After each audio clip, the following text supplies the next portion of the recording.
এই হলেন রোলেক্স। সবাই যেমন তাকে ভালোবাসে, তিনিও সবাইকে অনেক ভালোবাসেন। শুরুতে একটু ভয় পেলেও পরে আমাদের ভাব হয়ে গেছিল। দিদি ভাইয়ের বাড়িতে পুজোর নিমন্ত্রণে গিয়ে তেনার সাথে আলাপ। তিনি যেমন এখানে শান্ত হয়ে বসে আছেন, তিনি কিন্তু একদম এভাবে শান্ত হয়ে থাকেন না।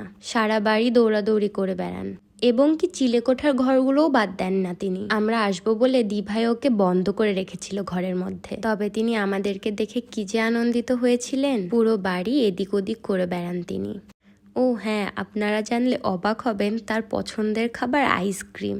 টেস্ট আর স্মেলের কথা তো বাদই দিলাম, তিনি আইসক্রিম নাম শুনলেই যেভাবে পাগলের মতো তাকিয়ে থাকেন, সেটা আপনারা দেখলেও অবাক হয়ে যাবেন। তবে তার যে মায়া ভরা চেহারা, তিনি সেদিন সারাক্ষণ আমাদের সাথেই ছিলেন। গল্প করা, খাওয়া দাওয়া করা, ঘোরাঘুরি সব তার সাথেই হলো। তিনিও ভীষণ মজাই পেয়েছিলেন মনে হলো। অনেক মিস করি রোলেক্স। আর এখানে তিনি হাঁ করে আমার আর দিদি ভাইদের গল্প শুনছিলেন। কত কিউট না তিনি। তিনি কিন্তু শুধু আমাদের গল্প শোনেনই না, তিনি সব বোঝেন। এখানে আমাদের পাকা বুড়িটা কিভাবে আইসক্রিম খাচ্ছে দেখুন। ওর নাকি এভাবেই আইসক্রিম খেতে ভালো লাগে। পুজোর ক্লিপগুলো নেওয়া হয়নি, তাই তোমাদের সাথে শেয়ার করতে পারলাম। দেখা হবে অন্য কোনো ভিডিওতে। টাটা।